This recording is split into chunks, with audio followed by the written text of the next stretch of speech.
Isso daí não é democracia. O Brasil está se nivelando com a Venezuela. E assim que esse regime se consolidar, Deus queira não ocorrerá, mas se esse regime se consolidar, aí sim, o Trump pode tarifar em 100%, pode mandar Magnitsky para cima do Moraes e de todo mundo de Brasília, que aí não vai adiantar nada.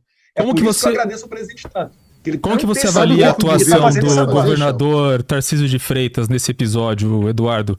O governador, inclusive, esteve nos dias seguintes pedindo para o STF liberar o passaporte, houve essa informação divulgada na imprensa, as declarações... Recebeu empresários também? Recebeu empresários, né, que, principalmente de São Paulo, que estavam muito preocupados, e ele se manifestou a respeito disso. Como você avalia a posição e a maneira como ele reagiu? Ô, Diogo, antes da gente entrar no Tarcísio, só responder a sua pergunta do Lula também rapidinho, o Lula pode ajudar muito nesse processo. Ele não é o principal responsável, mas ele pode ajudar muito nesse processo. Como é que ele pode ajudar? Parar de fazer cagada. Se ele parar de dar declaração dizendo que vai taxar a empresa americana, se ele parar de dar declaração dizendo que vai taxar dividendo, parar de tentar retaliar para brigar contra a maior potência do mundo, parar de querer atacar as big tech como forma de retaliação, isso já vai ajudar muito. A outra coisa que ele poderia fazer, muito claramente, muito diretamente, era se posicionar em favor da anistia. Porque tenho certeza que se ele se posicionasse em favor da anistia, o Congresso teria muito mais facilidade de passar um projeto de lei, que é o primeiro passo, não é condição suficiente, mas é condição necessária para que o Brasil entre na mesa de negociação. Resposta curtinha, vai para o Tarcísio aí. Eduardo, contigo. A questão do Tarcísio ficou bem clara, né? Não tem grandes problemas, mas ele tem um pensamento, né? Ele acredita que ainda dá para dialogar com esse regime, eu acho que não dá para dialogar. É por isso que a gente tem que chegar em uma posição mais forte numa eventual mesa de negociação. Ele acha que você conversando, enfim, reduzindo os ruídos, etc., isso daí vai ser o nosso ponto de divergência, porque eu já vi isso no passado. Não adianta, não é um problema de moderação, de fala e etc.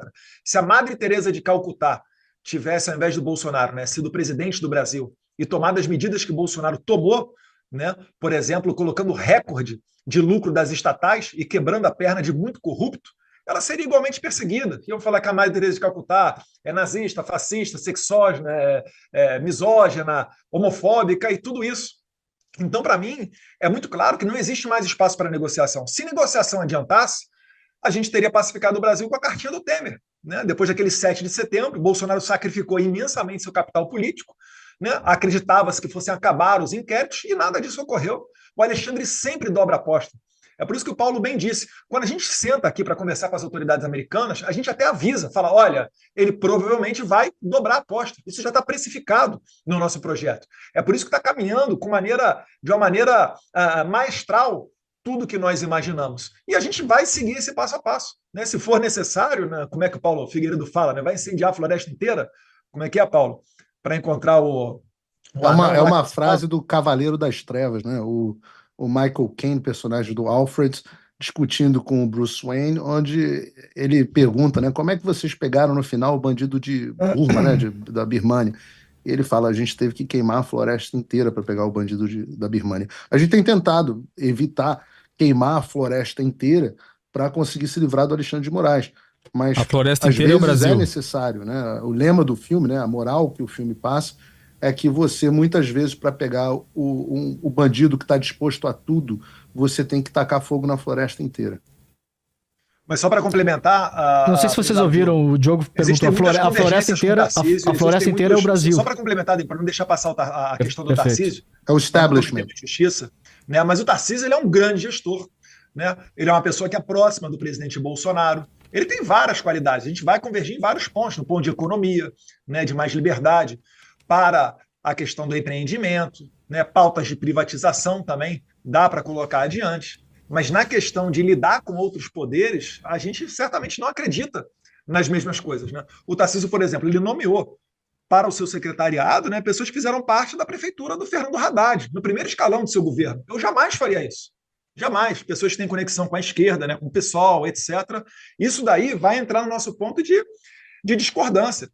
Mas eu não tento dizer quem é que é o dono da verdade ou qual a opinião que está certa ou que está errada. Nós, políticos, a gente delega isso daí para o eleitor. O eleitor é que vai saber formar o julgamento dele. Eu queria saber, né, se as pessoas que estão nos assistindo se acham que dá para dialogar com o Alexandre de Moraes, se dá para arranjar o meio termo, se eu baixar a bola aqui, se o Paulo Figueiredo parar de falar do Alexandre de Moraes, se isso vai melhorar as coisas, ou será que pela 10ª vez o Moraes vai retornar dobrando a aposta? Acabou de jogar aí, né? O Brasil é o único país do mundo que está respondendo tarifa com prisão, com mais censura. Ontem a gente viu, né, 2 velhinhas voltando para a cadeia porque descumpriram as medidas do Alexandre de Moraes. Uma estava aqui, né, estava lendo agora, para fazer pilates, a outra nem sei qual que é. Gente que ele está falando tem risco de fuga, cadeirante de roda, né, deficiente físico, com risco de fuga do país, que ele está jogando no regime fechado. Eu não posso traçar, né, uma estratégia para combater essa pessoa utilizando a mesma régua moral da minha moral. Eu tenho que precificar que esse cara é realmente um psicopata.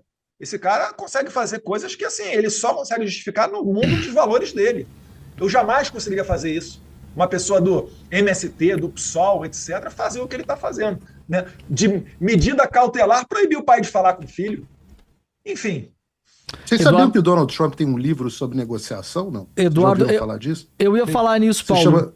Posso emendar a pergunta em cima do livro? The Art of the Deal. Eu tava com a pergunta engatilhada aqui, eu vou fazer uma pergunta baseada nisso. Eu queria que vocês tentassem fazer uma análise de um cenário futuro possível, tá? Justamente nesse livro do Trump, que é um livro bem interessante para entender como funciona a maneira como ele negocia, né? E tem um filme muito bom também, eu não sei se é Amazon Prime, que saiu sobre o Trump também, que mostra como ele aprendeu a negociar e a maneira como ele... com quem ele aprendeu, né? E com quem ele aprendeu, isso. O grande mestre dele, que era um cara assim, que as pessoas podem ver o filme, eu não vou aqui... Chamou aprendiz, né? Chamou aprendiz. Não vou qualificar o mestre do Trump, né? Na carta que foi mandada na primeira vez, a que foi publicada, que citava o ex-presidente Bolsonaro, logo depois teve uma notícia de uma investigação comercial no Brasil, que acontece nos Estados Unidos também, né? Que os Estados Unidos vão investigar vários setores da economia brasileira. Se a gente tirar, Vilela, a espuma do debate político e olhar bem o que está sendo pedido ali, o governo dos Estados Unidos, ele cita, para além da questão do Jair Bolsonaro, várias coisas que são, na verdade, os interesses da economia americana no país. Tá expresso ali. Então, setor de madeira... Isso, seção de madeira, a parte dos dados aqui no Brasil, que os Estados Unidos reclamam que a gente não manda dados suficiente para eles, querem todos os nossos dados, né? É uma reclamação, tá escrito ali na investigação, né? A questão do etanol, que a gente taxa muito o etanol que vem dos Estados Unidos, então que eles querem que taxe menos para vender mais barato aqui, eventualmente penalizando os nossos produtores de etanol. A questão do Pix, porque a Mastercard... Por que o Pix entrou? Isso que eu queria entender. O Pix entrou por uma questão muito simples, né? A gente tem aí os grandes operadores, né, do cartão de crédito. Eu até fiz uma conta aqui pra gente ter uma ideia. Estão perdendo muito dinheiro. Visa, Mastercard, WhatsApp Pay, PayPal, Stripe, todo mundo que quer essa grana toda. A gente tá falando de movimentação do Pix em 2024, uma movimentação só no ano passado, tá? De 26 trilhões de reais. Se você pegar, Vilela, eu fiz um cálculo rápido aqui. Se não existisse o Pix e a maquininha da Visa, da Elo, sei lá o que, cobrasse lá a média que cobra, né, que é 3% por transação dos comerciantes no Brasil, se em vez de usar o Pix, o brasileiro estivesse usando ainda só essas empresas, essa galera deixou de faturar 720 bilhões de reais no Brasil em 2024. Você acha que é por que os caras estão vindo para cima do Pix? Me parece meio óbvio, né? Então, só para terminar aqui, são vários pedidos, né? Setor de madeira, setor de dados, setor de etanol, setor do Pix, setor de redes sociais. O Bolsonaro como eles falaram, uma das equações, né? O próprio Paulo falou, o Trump é o cara que coloca tudo na mesa, todas as opções, depois vai analisar. Eu queria entender de vocês dois o seguinte: se houver num cenário futuro de médio prazo uma negociação possível e o Brasil abrir, né, consentir, né, a afrouxar, se render para os Estados Unidos em vários desses setores, setor de madeira, setor de dados, setor de etanol, setor de maquininha de cartão, etc e tal, e a anistia, a votação da anistia ficar de fora e não se mexer mais com o STF, ou seja, se o Bolsonaro for o fator de exclusão de um possível acordo e todo o resto o Brasil ceder e o governo dos Estados Unidos concordar com isso e deixar o Bolsonaro de lado nesse acordo. Qual que é o plano de vocês? O que vocês pretendem fazer em relação a isso? Demori, eu acho que eu sou o único brasileiro de todo o país que fechou 3 contratos com Donald Trump. 3. Sou o único que negociou na mesa com ele por 3 oportunidades. E eu digo para você, nada disso que você está vendo aí é o que o Trump quer. E aí eu faço para você, eu anotei algumas frases interessantes aqui do The Art of the Deal. Eu tenho uma cópia aqui assinada pelo próprio Trump. Mas ele diz, eu vou traduzir aqui meio que ao meu estilo, tá? Ele diz assim: o meu estilo de fazer negócio é bastante simples e direto. Eu miro muito, muito alto. Então eu continuo pressionando e pressionando até eu conseguir o que eu quero. Outras frases do livro de Donald Trump. Quando alguém te desafia, reaja. Seja brutal e duro. Outra frase do livro dele. Você não pode ter medo. Faça o que tem que fazer. Mantenha a sua posição firme. E o que tiver que acontecer, acontecerá. Outra frase do livro dele. Eu sempre entro em um negócio antecipando o pior. Se você se planejar para o pior, se puder viver para o pior, o que for bom vai se resolver por conta própria. Então, são frases do livro dele que mostram um estilo de negociação. A investigação da Seção 301, e se você for estudar o que significa uma investigação da Seção 301, é que ela é o caminho para que o presidente faça o que quiser com o Brasil. E ele vai botar todas as cartas na mesa. Mas o que é claro, e nós estamos apostando nisso e dispostos a nos colocar à disposição nesse sentido, é que caso o Congresso caminhe com a anistia, ela é a condição necessária, mas não suficiente, para que se inicie uma negociação. E nós estamos dizendo aqui, nós estamos colocando nossa reputação no ar, a reputação das pessoas que conduziram esse processo até aqui, para dizer a vocês, se for dado esse primeiro passo, será levado, nós fazemos questão de fazer essa aproximação, e o Eduardo deixou isso claro agora há pouco, para que seja feito um acordo entre Brasil e Estados Unidos. Mas se for ao contrário, se você Paulo... acha essa hipótese fantasiosa, se houver um Brasil entrega Pix, se houver um acordo em todas... Não, mas se houver um acordo em todas as outras áreas, mais ou menos bom para o Brasil, para os Estados Unidos... esse é um cenário fictício. Você não sabe porque você não sabe o que o Trump vai decidir. Ele pode decidir isso. Mas você acha que o Brasil vai propor isso? Vai acabar com o Pix? Não para poder preservar o Alexandre de Moraes? É isso? Não, você acha que isso é uma... Não, só um pouquinho. Uma troca.